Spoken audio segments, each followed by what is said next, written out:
Dieu nous a donné certains frères comme apôtres, d'autres comme porte-parole de Dieu, d'autres comme évangélistes, d'autres encore comme bergers et enseignants.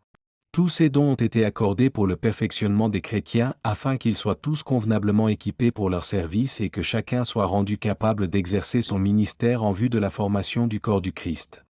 Il nous a donné ses frères pour que nous parvenions à une profonde unité par le moyen de la foi et d'une parfaite connaissance du Fils de Dieu, que nous devenions majeurs, pleinement matures, que notre personnalité atteigne son plein épanouissement sur le modèle du Christ, et que nous formions, tous, ensemble cet homme parfait qui constitue la plénitude qui nous vient du Christ.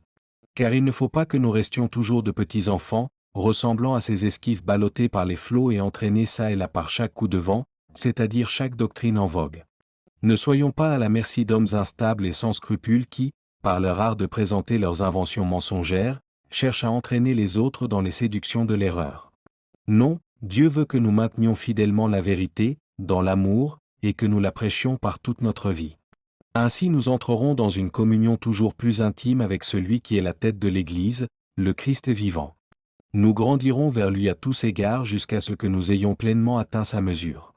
Car c'est de la tête que tout le corps tire cohésion et unité. C'est en restant dans sa dépendance que l'ensemble, bien lié et coordonné grâce aux différents muscles et ligaments, forme une structure harmonieuse, à condition que chaque organe remplisse son office suivant la fonction qui lui a été assignée et selon les forces et capacités qui lui ont été données pour suffire à ses besoins.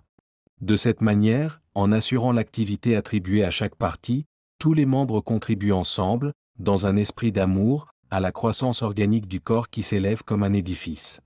Lettre de Paul aux Éphésiens, chapitre 4, versets 11 à 16.